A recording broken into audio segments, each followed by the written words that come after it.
let's talk about those financial aspects of retirement, right? Here's our life cycle. We start saving when we're young, hopefully, build up our assets over time. We get into this transition zone. More on that in a moment. Retirement is right in the middle of that transition zone, and we start to draw down our assets, right? And then we're living in retirement. And that's intentional. It's pretty hard to have sufficient assets where we can live off of just the returns, just the income on those assets. So we build up those assets in order to draw them down over time.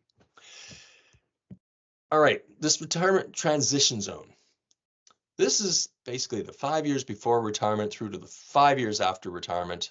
And it's a key time, right? We're really starting to focus in on thinking about retirement. Now, it's not to suggest that we're not thinking about retirement far before that, which we should be, right? But now it's getting real, right? So we want to think about our retirement goals. What do we want to do, right? And by the way, if you have a partner, that's a conversation to have, right? Because people might have different standards expected in retirement. They might have different ideas of what they're going to do. You want to make sure that's all understood in advance, because those goals are a significant driver to our expected expenses. Right? What are our sources of income?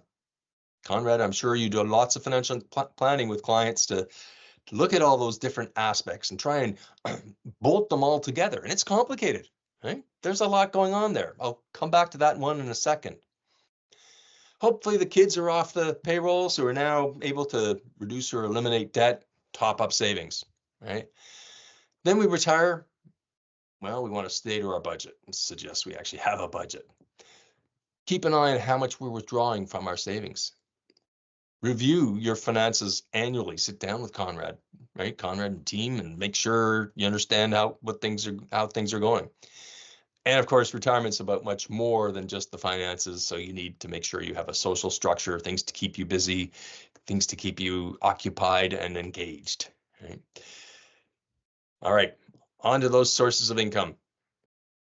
Those who saw me speak a few years back may remember my conversation about this, but it's just so critically important. We stopped getting our we stopped getting our paycheck from our employer. We now have to cobble together our own retirement paycheck. And there are numerous sources, and they have different tax implications. And every one of us is an individual, and we'll have different mixes of these. And some people will have some of these, some of them will have all of them. Everyone should have a few of these for sure. We've got the government programs on top of Canada Pension Plan and Old Age Security. If you're fortunate, you may have a defined benefit pension plan where you and your employer put money into a pension plan over the years while you're employed. And then when you retire, the deal is you get a set amount per month for the rest of your life. Maybe it's $3,000 per month, right? That's the benefit. It's defined. Companies, though, have been moving away from that for multiple reasons, but they've gotten more and more expensive because, of course, we're living longer, right? So companies have been shifting to defined contribution pension plans. There, it's the amount that goes in, the contribution to the pension plan that's defined. Maybe it's $300 a month from you and some matching amount percentage from your employer, right? Or $700 a month, whatever the number might be. That gets invested. The returns matter from your perspective. And whatever that grows to by the time you retire, that plus your other savings, of course, will be what you have to live on in retirement. And the investment returns continue to matter. So it's actually a risk shifting from the employer to the employee.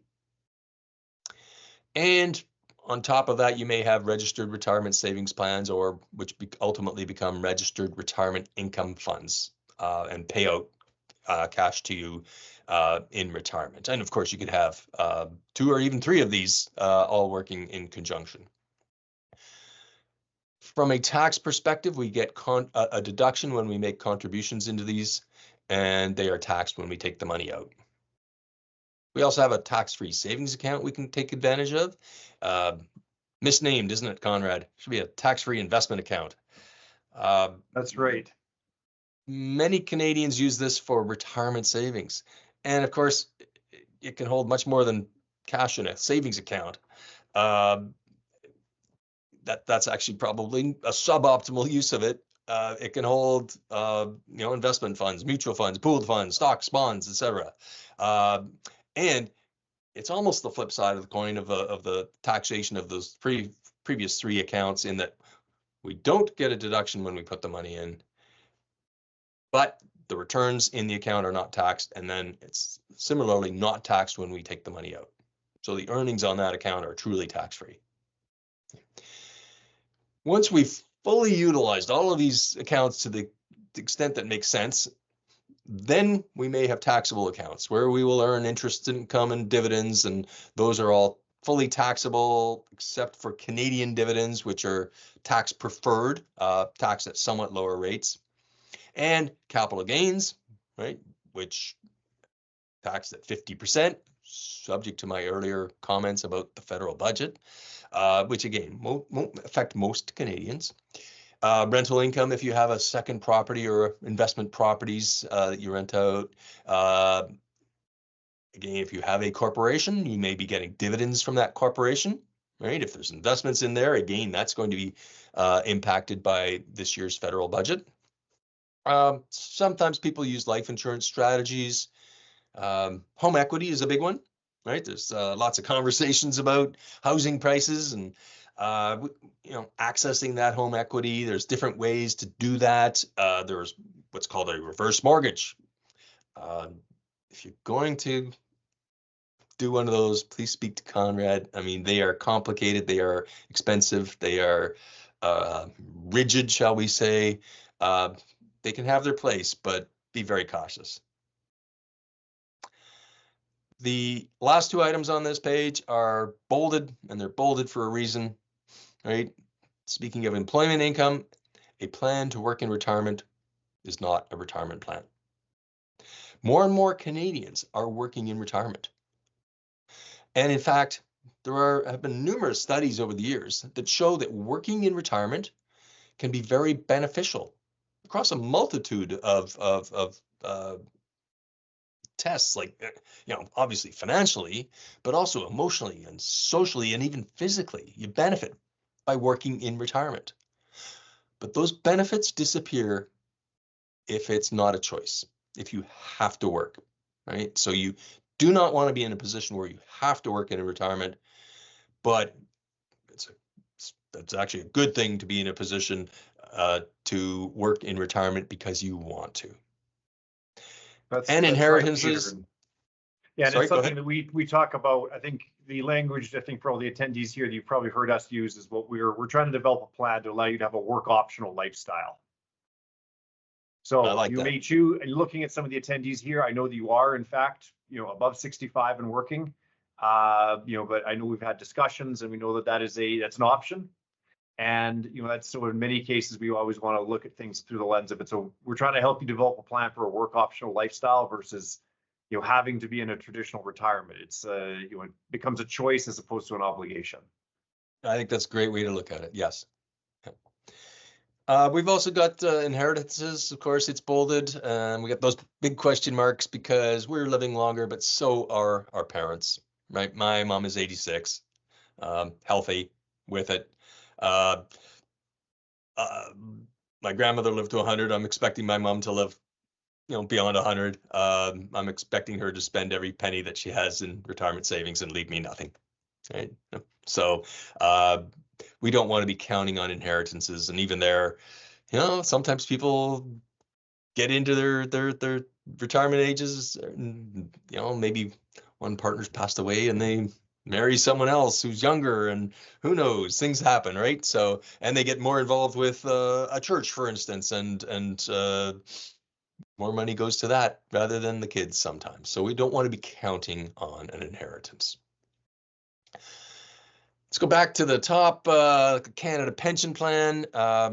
It's if we're eligible for the maximum, which surprisingly few Canadians are, but if we are, we get about $16,000 at age 65, but we can start it early or we can start it late, as early as 60, as late as 70. And of course, if we start it earlier, they're going to pay us less per year. And if we start it later, they'll pay us more per year. It's always one of those big challenges is when do I start CPP, right? If we can simply look at how much will they pay us over time, we've graphed it out here, and the blue line is if we start at age 60, well, you'll see the slope is the lowest, versus the green line, which starts later, but it's steeper, right? It started at age 65, and it will pass that blue line, and that red line will ultimately pass both of them. So if we can wait till age 70, right, we will get more, assuming we lived past age 82.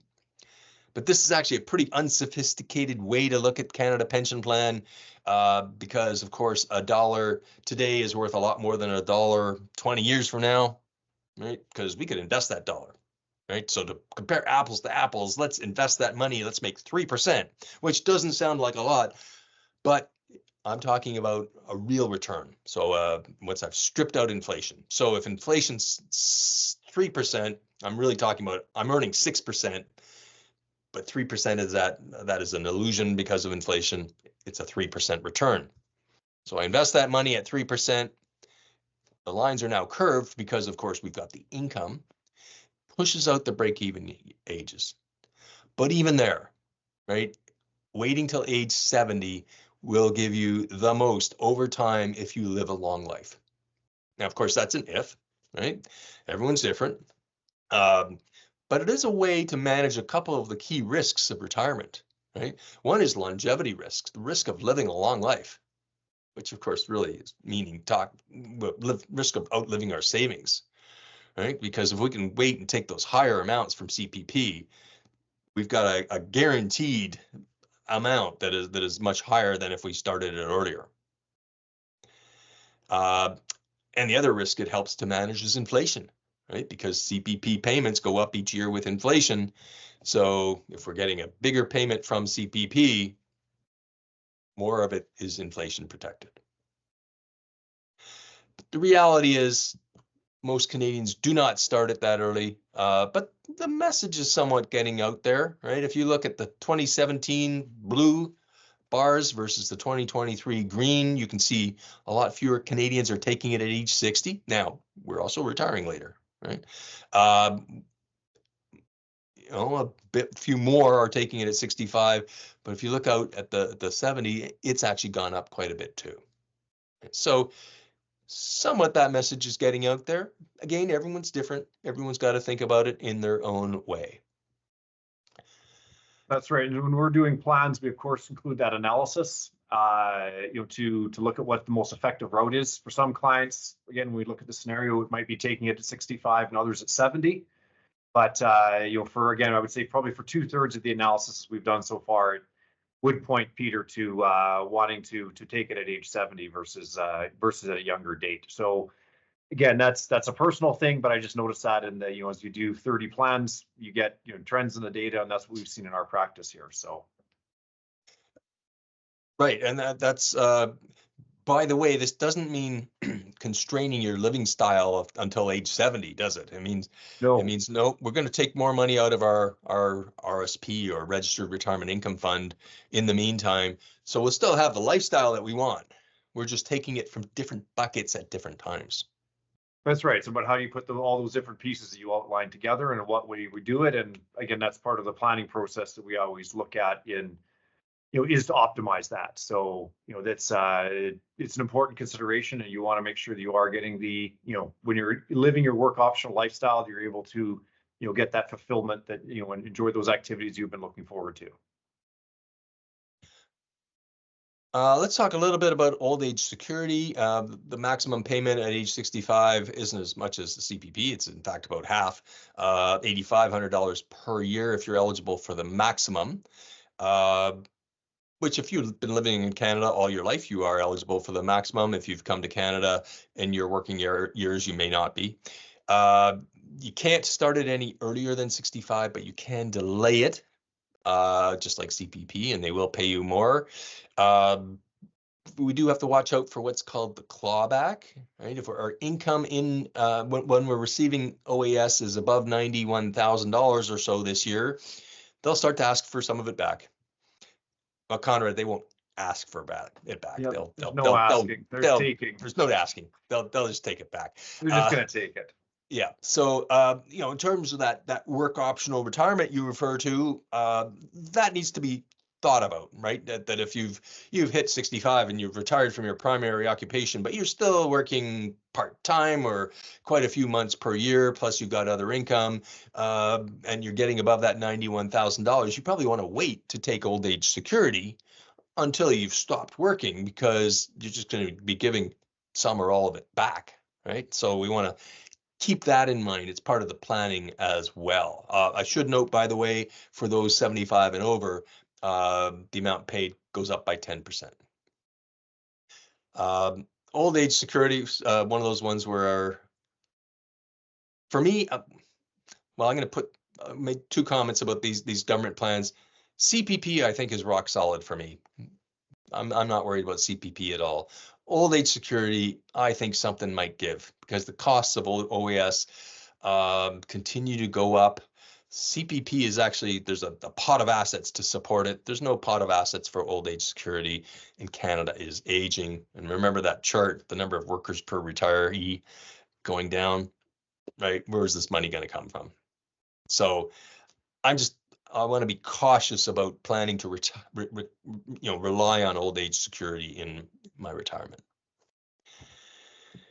I'm going to skip ahead so I can talk about the 5 key risks. And by the way, Conrad, you'll interrupt me if any questions come in from the audience, of course. Absolutely. Yeah, I just we have had a couple questions accumulate here, but why don't you go through the 5? If we get to the end, we can talk about a couple of the questions that come up. I think that you're on a good roll here, Peter. All right, the 5 key risks. I mentioned longevity. I mentioned inflation. That's 2 of them. Asset allocation, right? We've got eggs in a basket here. We don't want all of our eggs in one basket in retirement, just like we don't while we're working, right? It's not like suddenly you retire and then put everything in GICs. No, right? We want to keep a diverse basket of investments. We can live for another 30 years quite easily into retirement.